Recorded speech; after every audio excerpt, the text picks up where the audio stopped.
माझे नाव किंजल आहे. माझे वय 25 वर्षे आहे.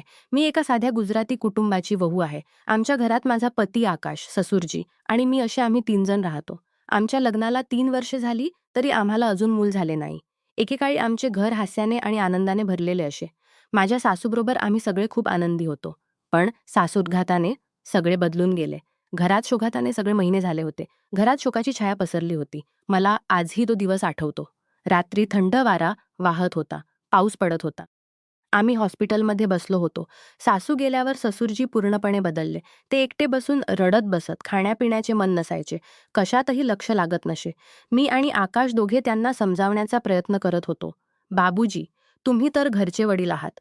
तुम्ही तुटून गेलात तर आमचे काय होईल? कधी कधी ते ऐकून डोके हलवत, पण त्यांच्या मनातील दुःख काही कमी होत नसे. 6 महिने लोटले. आम्ही त्यांना कोलकात्याला आमच्या नणंदीकडे पाठवले. 2 महिन्यांनंतर ते परत आले. तेव्हा त्यांच्या वागण्यात काहीतरी वेगळे जाणवू लागले. ते मला विचित्र नजरेने पाहत, कधीकधी माझ्या हाताला हलकेच स्पर्श करत. मला भीती वाटत असे, हृदय धडधडत असे. हे सगळे माझ्या कल्पनेत तर नाही ना? मी स्वतःशीच विचारत असे. आतून काही विचित्र आवाज येत होते. मी बाहेरच उभी राहिले, पाय थरथरत होते. मग मी घाबरून माझ्या खोलीत पळत आले. आकाशाला सांगावे की नाही, तो काय म्हणेल, हे विचारत विचारत माझी रात्र जागृत गेली. दुसऱ्या दिवशी आकाश 5 दिवसांसाठी बाहेर गेला. घरात फक्त मी आणि ससुरजी. मी भीतीने थरथरत होते. दिवसभराचे काम आटोपून मी सलवार कमीज घालून पंख्याखाली थोडा आराम करायला गेले. खूप उष्णता होती, घाम येत होता. अचानक मला जाणवले की कोणीतरी मला स्पर्श करत आहे.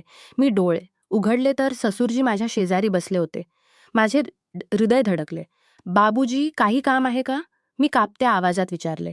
ते म्हणाले, बेटा, मला चहा प्यायला मन झाले होते. तुला किती वेळा बोलावले पण तू झोपेतच होतीस. उठून त्यांच्यासाठी चहा बनवायला गेले. रात्री मला झोप येत नव्हती. मनात हजारो विचार येत होते. मग एके दिवशी ते रडताना दिसले. मी विचारले, बाबूजी काय झाले?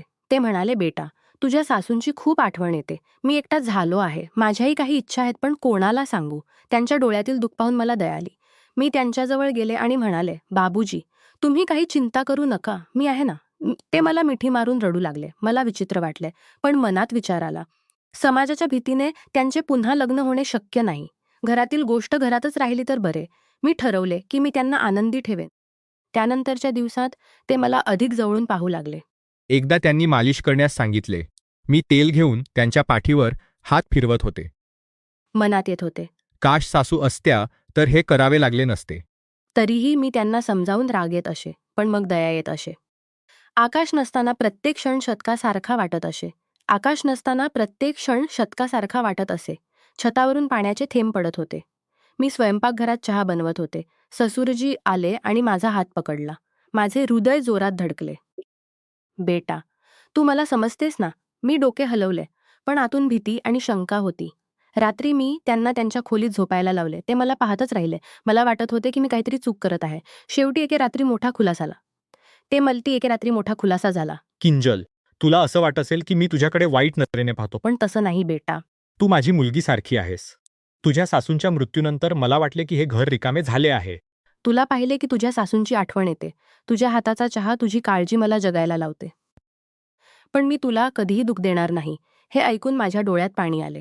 मी त्यांना चुकीचे समजत होते. ते माझे रक्षण करायचे आणि माझ्या एकटेपणात साथ द्यायचे इच्छित होते. मी त्यांना मिठी मारली आणि म्हणाले, बाबूजी, मला माफ करा. आजपासून मी तुमची खरी मुलगी बनून राहीन. आम्ही सगळे मिळून हे घर पुन्हा आनंदाने भरून टाकू. आकाश जेव्हा परत आला तेव्हा घराचे वातावरणच बदलले होते. ससुरजी हसत होते. मी आकाशाला सगळे सांगितले. आम्ही तिघेजण बसून गप्पा मारल्या. जीवनात कधी कधी अंधार दिसतो, पण प्रेम आणि समजूतदारपणाने सगळे प्रकाशित होते.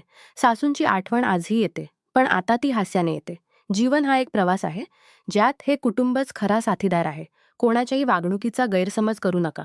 प्रेम आणि विश्वासाने प्रत्येक जखम भरते.